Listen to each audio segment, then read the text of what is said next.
Okay, so the chat says, I love Tucker. Well, I do love Tucker at times, but whether I love him or hate him, I think many of the criticisms against Tucker essentially being hate porn, I think many of the criticisms are accurate. But love him or hate him, he is the most important pundit in America over the past 4 years, 5 years. And he grabbed my attention in the fall of 2015 when he wrote a magnificent piece for Politico explaining the rise of Donald Trump. And I read this in Politico and I thought, wow, this guy gets it, right? This guy gets it, that Donald Trump is going to look out for those Americans who've not had anyone looking out for them. So under Donald Trump, we had a significant decrease in immigration. We had a significant decrease in illegal immigration. We had a significant rise in the wages of the least educated for the first time in America in 50 years. We also avoided foreign entanglements and foreign wars. We renegotiated NAFTA in our best interests. So we renegotiated with Canada and Mexico. And I never expected Donald Trump to live up to all of his campaign promises, but I did expect that he would attempt to live up to them in part, and that's exactly what he did. And Tucker Carlson saw this. He saw the reason for the enthusiasm for Trump. And Tucker has not been a Trump apologist. So he famously gets calls from Trump on his cell phone and doesn't even bother to answer. So what Tucker has been is anti-Trump. And Tucker Carlson may very well be the next president of the United States. So he's an important figure. It doesn't matter really whether I love him or hate him. All right, stunning revelations on Capitol Hill. Former White House aide Cassidy Hutchinson. What a story here. To which Bobby responded, "Sir, we have to go back to the West Wing." The president reached up towards the front of the vehicle to grab at the steering wheel. Mr. Engel grabbed his arm, said, "Sir, you need to take your hand off the steering wheel. We're going back to the West Wing. We're not going to the Capitol." Mr. Trump then used his free hand to lunge towards Bobby Engel. And when Mr. Renato had recounted this story to me, he had motioned towards his clavicles. I remember Pat saying something to the effect of, "Mark, we need to do something more. They're literally calling for the vice president to be effing hung." And Mark had responded something to the effect of, "You heard him, Pat. He thinks Mike deserves it. He doesn't think they're doing anything wrong." Did Rudy Giuliani ever suggest that he was interested in receiving a presidential pardon related to January 6th? He did. Ms. Hutchison, did White House Chief of Staff Mark Meadows ever indicate that he was interested in receiving a presidential pardon related to January 6th? Mr. Meadows did seek that pardon. Yes, ma'am. This is a call received by one of our witnesses. Quote, "A person let me know you have your deposition tomorrow. He wants me to let you know he's thinking about you. He knows you're loyal and you're going to do the right thing when you go in for your deposition." I think most Americans know that attempting to influence witnesses to testify untruthfully presents very serious concerns. Liz Cheney left Shocking. us with a little bit of a detail at the end about what some witnesses are hearing from those in Trump world, that perhaps there's intimidation tactics going on. How widespread is that, and how is the committee going to discuss that further in further hearings? Witness tampering is a federal crime. It's also a crime in the District of Columbia. It's a crime in states across the country. It's very serious. We can't have the rule of law and a justice system if people are attempting to intimidate witnesses and to keep them from telling the truth. So the vice chair released two different Well, these revelations have just completely changed my mind. Did you realize that Trump and his team understood that there was a possibility that the January 6th riots might result in violence? Whoa. Whoa. This is shocking. Who would have thought that a passionate political rally that is equally passionately opposed might result in violence. Next, you're going to tell me that National Football League coaches understand that there might be violence in the games that they're coaching. Oh my God. And soon you're going to tell me that when people drive away from their home, some of them rationally realize that there's a chance that they might get into an auto accident. Just absolutely stunning. And based in Red Pill Trump, apparently like busted through the glass and the partition in his Secret Service vehicle to seize the wheel. And then when he was prevented, started strangling the Secret Service agent. And oh my God, he was tempted. He wanted to go join his people on the march to Capitol Hill. Wow. So when he gave that speech on January 6th saying, I will be there with you, he actually meant it. So I know that Trump didn't live up 100% to everything that he promised, but in many ways, he seems to have lived up to his promises more than any politician of which I'm aware. So I thought when he gave that speech saying that I'll be there with you marching on Capitol Hill, that was a scam, and he had no intention of doing that. But he really actually wanted to do that, so that he was smashing through glass, trying to seize the wheel of the car, and then strangling a security agent who wanted to prevent him.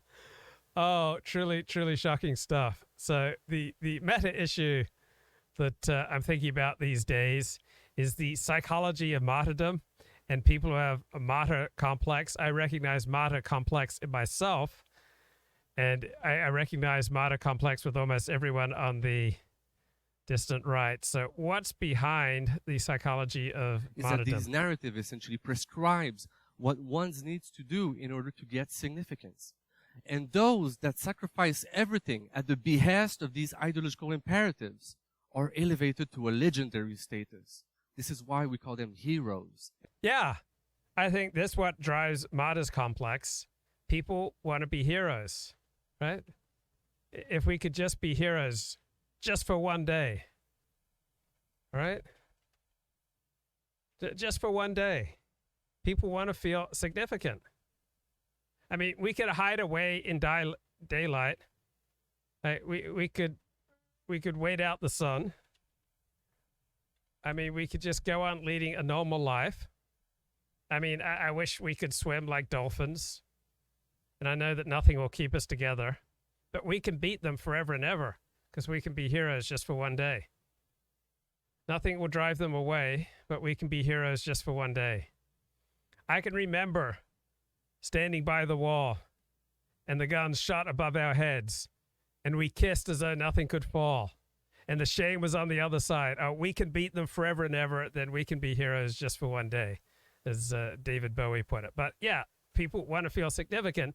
And if people don't feel significant, particularly if they're not married, they don't have kids, they're not strongly connected to a community, they're not thriving in a profession or even in a volunteer role, they're not vitally important in anyone's life, then this desperate need to feel important may well send you off to Syria to, fight for Christians in Syria or some other fool errand. And martyrs. However, not all narratives are created equal.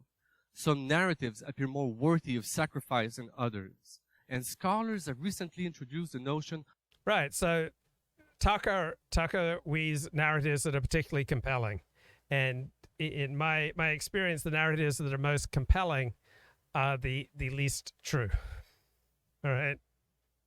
So let's have a look at the chat. Art Bell says, Sticks and Hammer has a video on Andrew Gillum, the biggest political corruption story being ignored by the legacy media. Shock and horror. Whoever knew that Andrew Gillum was a speed freak meth head. Potato chips have gone up 35% from 99 cents to $1.29 for 200 grams.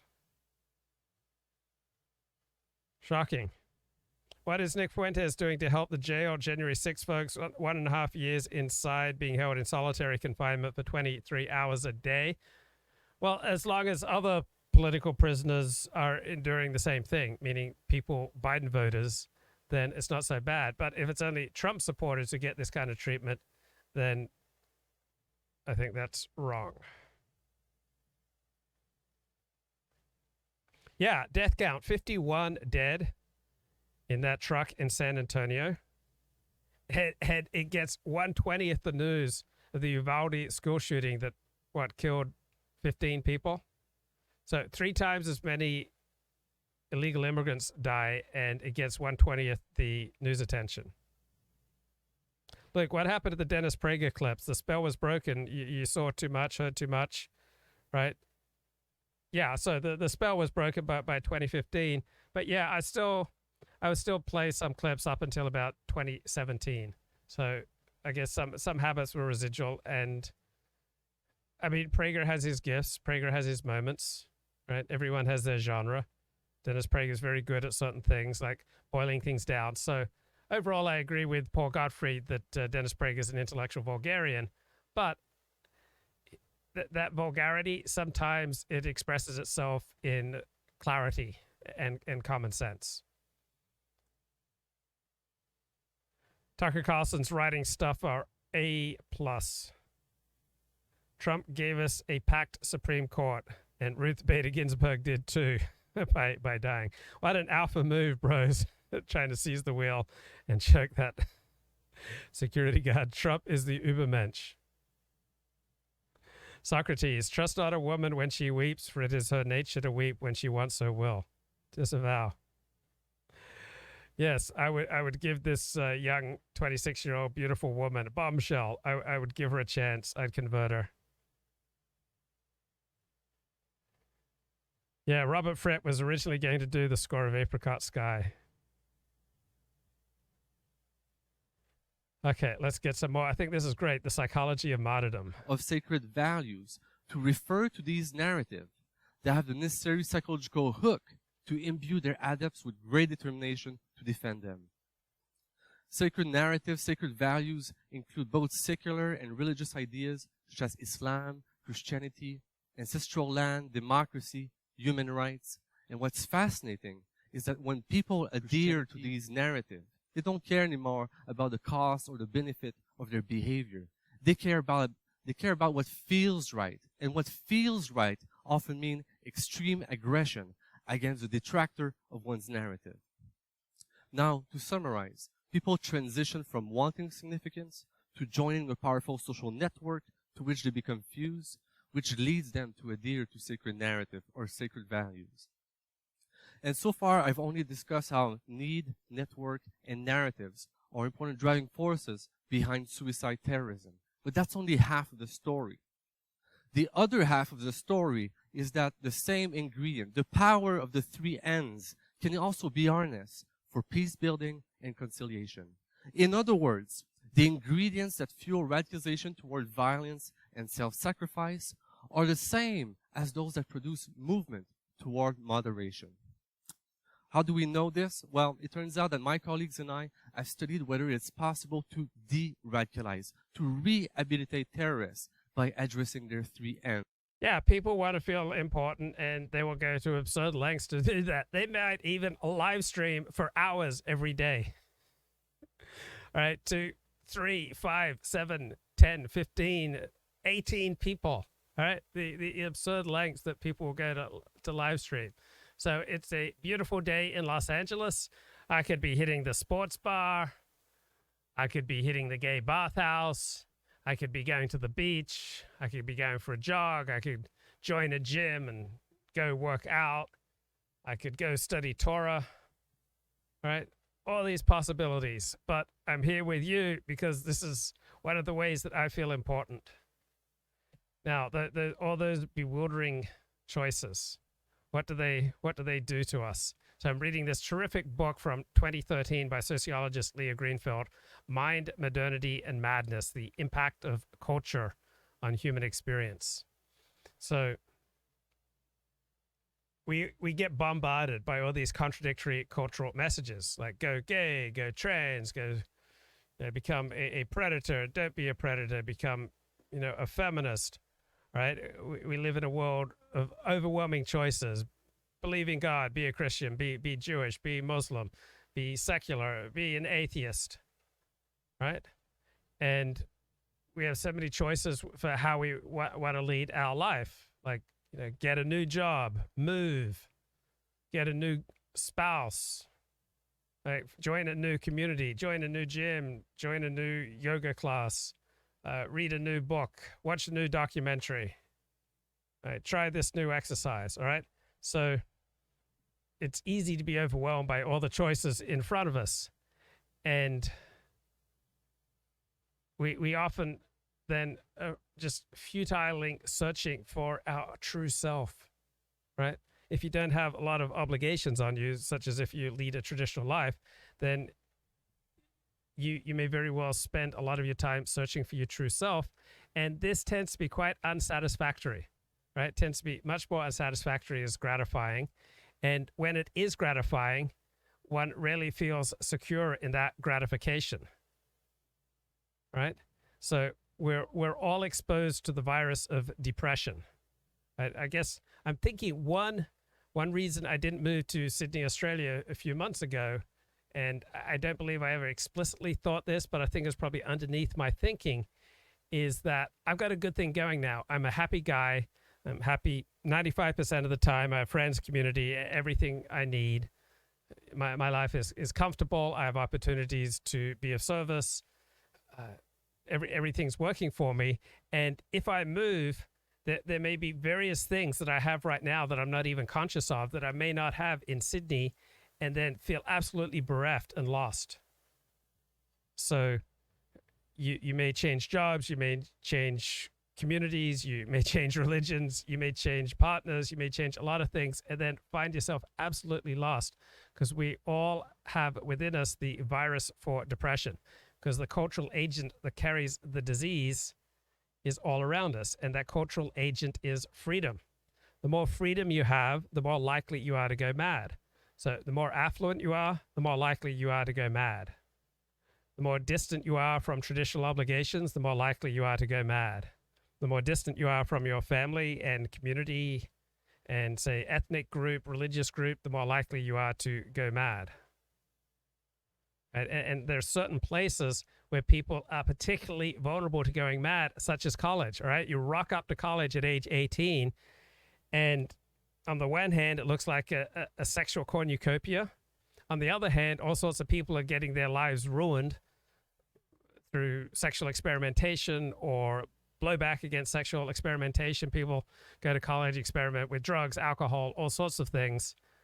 And all the freedom that's available for people when they leave home, go away to college, often make the virus of depression particularly active, and it tends to affect more people. So any circumstance that you put yourself in that offers more possibilities, the more likely you are to go crazy. And the more you reconcile with your choices, the more you reconcile with your identity, the more at peace you are with, say, your religious, ethnic, communal, professional, educational identity, the more you reconcile with your spouse, with your family, with your friends, with your relations, with your way of life, then the less likely you are to go mad. It's when you're torn between being an Orthodox Jew and being a hedonist that you go crazy. When you're torn between being a secular Jew and converting to Christianity, you go crazy, right? When you're torn between becoming a doctor or becoming a poet, that's when you go crazy. And if you're torn between living in Los Angeles or living in New York, you go crazy. So generally speaking, people become more sane as they age. They become less neurotic. They become more agreeable. They become more conscientious.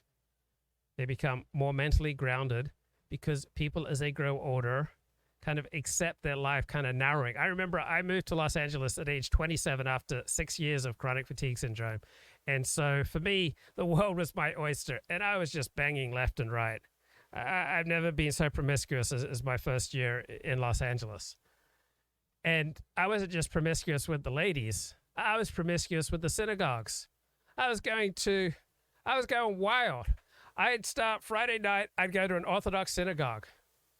And then I'd go to Aish Torah, and then I'd get an invite home to someone's place for Shabbat dinner. And then about 8 o'clock, I'd bounce from that. I'd drive up to Stephen S. Wise, a Reform temple, for their Friday night services. And then there'd be Israeli dancing after that would go to 10, 11 o'clock. And then sometimes I'd sleep there in my car. There was a shower there that I could use. Then I'd go to services at Stephen S. Wise Saturday morning. Dennis Prager would be there. He'd speak. That'd be awesome. And then I'd hang out with friends, have lunch afterwards, and then I'd go back to Aish Torah in the afternoon for Mincha and Mariv. And then after Shabbos, I'd be off to something else. So I was going to Reconstructionist synagogues in Malibu and in Pacific Palisades. I was going to Reform synagogues in Bel Air and Beverly Hills. I was going to conservative synagogues in Westwood and in Pico Robertson. I was going to Orthodox synagogues. I was going to Hasidic synagogues. I was going to Torah classes. I was working as a background extra on movies and TV shows. I was meeting new people, making new friends, going to bed with new people.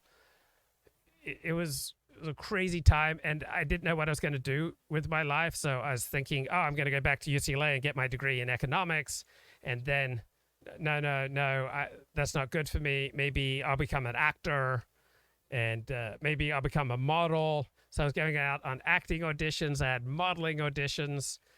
And then I thought, no, I need to write a book. No, I need to make a documentary. And so I'm just like torn all over the place, back and forth. And so these days, I'm just up and down. I'm euphoric one moment, just down in the doldrums the next moment.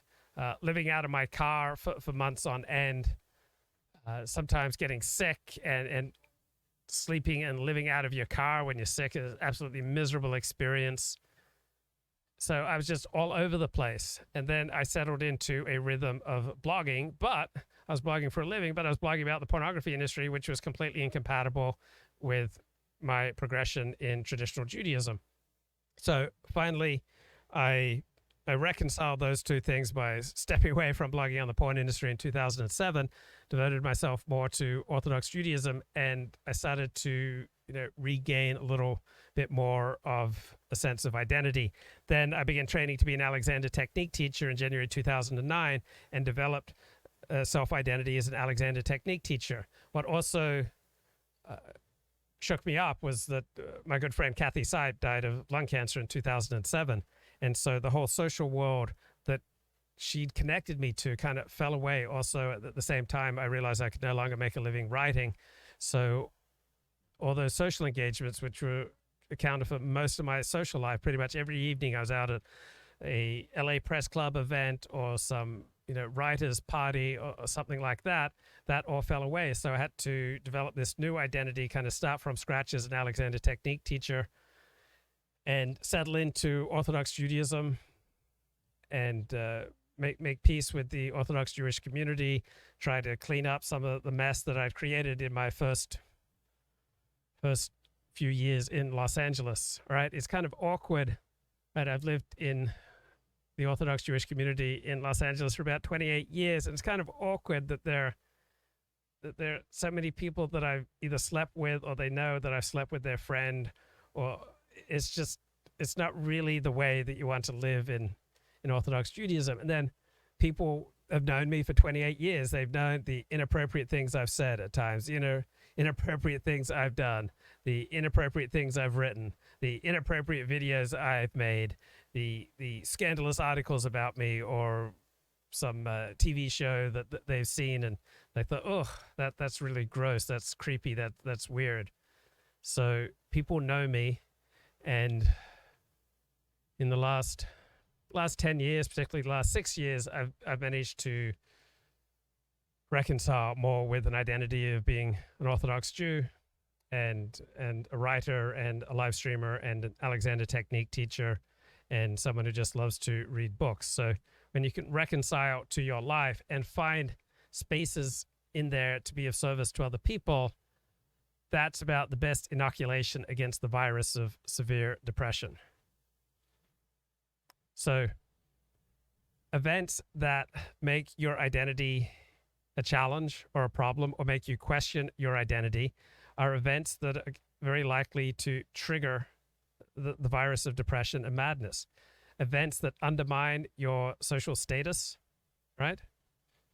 Events where you're humiliated, where you realize that you're unwanted, where friendships are not as secure or strong as you thought they were, when relationships and marriages don't work out, when you lose a job, when you change profession, these things are going to shake you up. Now, when you're poor, when you've been a victim of some kind of heinous crime, right?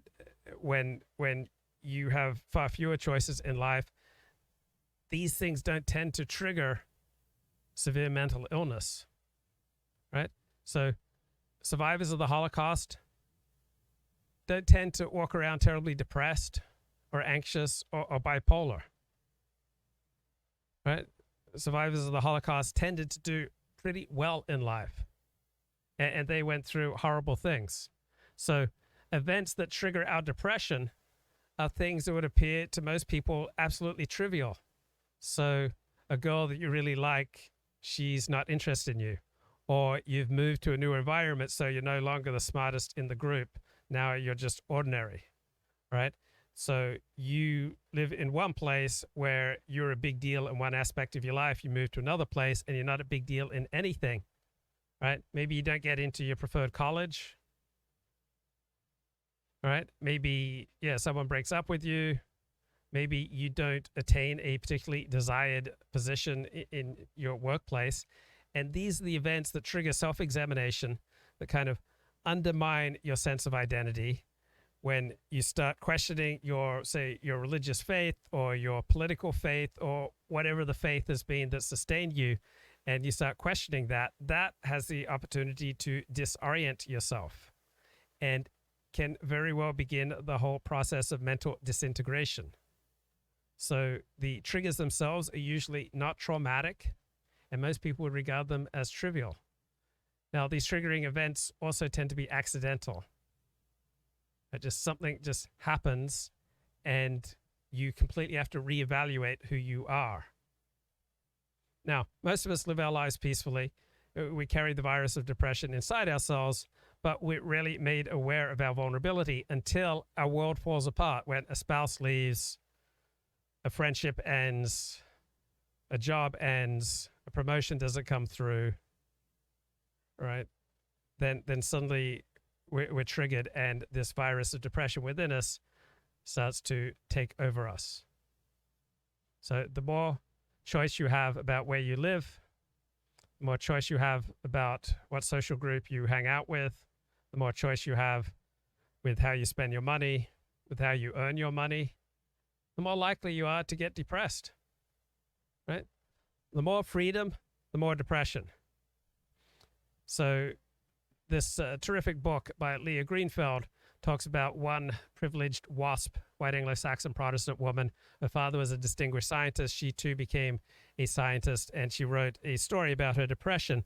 And you see that the root of it is in her privileged, prosperous background.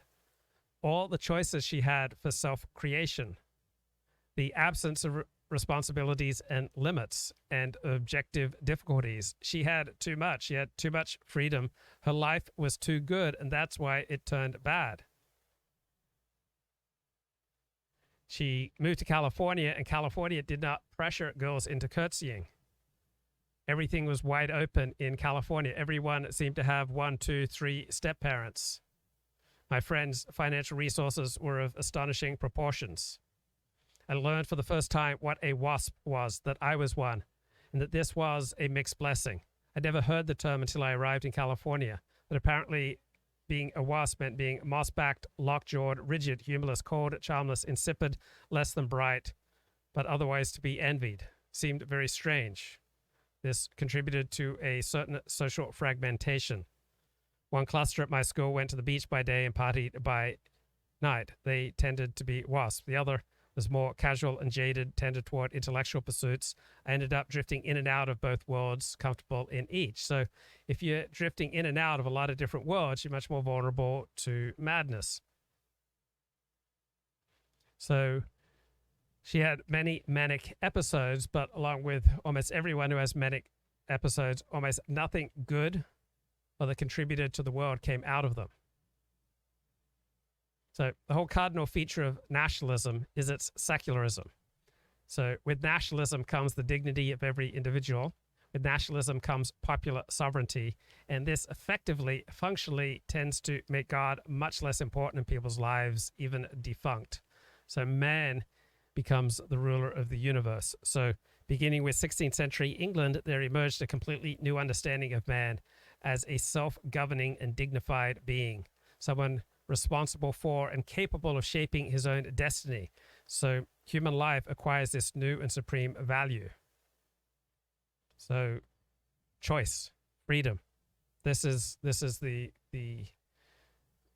thing that's on offer. So death is stripped of its sacred significance that was bestowed on it by Christianity. Man is no longer dust and worm. It's not that death returns the soul to its maker unwhole, but the portals to the eternal life now are accomplishing things in this world. So we have a whole change in the meaning of life and in the meaning of death. So what starts to move men and women, and what makes them suffer or feel happy, right, is what they do with their freedom. So you find in Shakespeare, he doesn't question God. And it's not because he accepts God's will. God is altogether absent from Shakespeare. Shakespeare's sonnets are not holy. Right? The world constructed in his work is impersonal. It is ruled by time.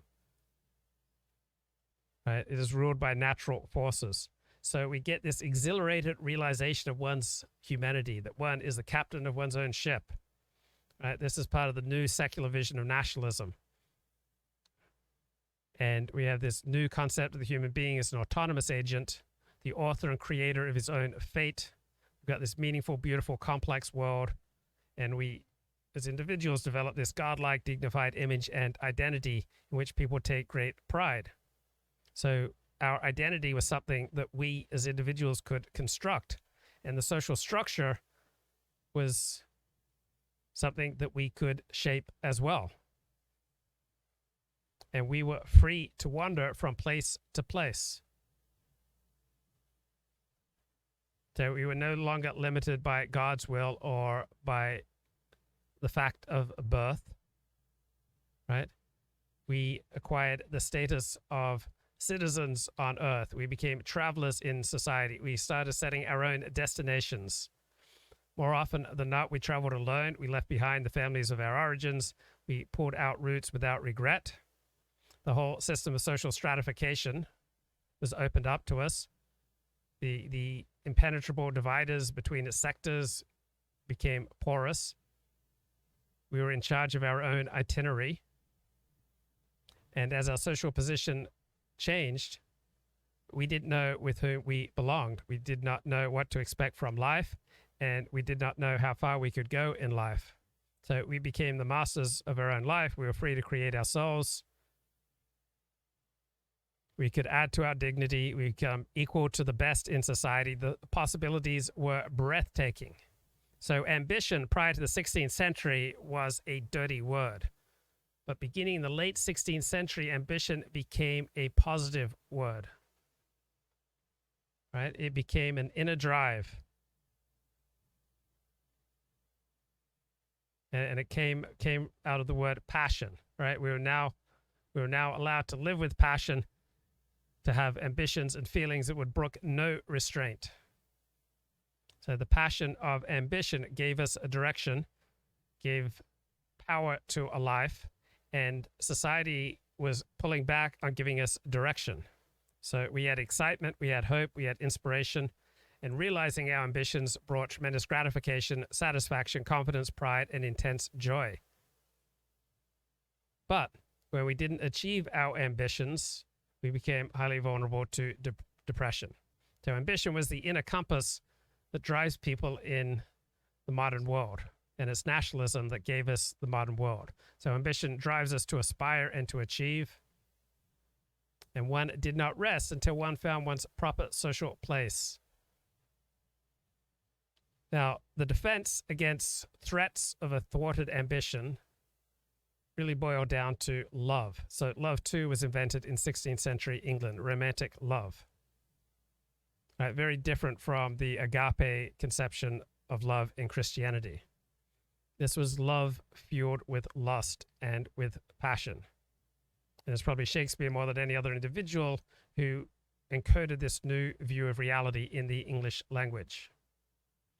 So in a world of constant change, true love was thought to be unchanging, a once-in-a-lifetime passion.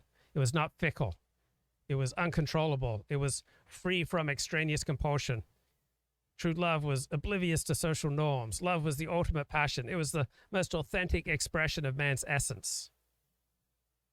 And any social arrangement that contradicted true love was inauthentic, false, wrong, and morally abhorrent.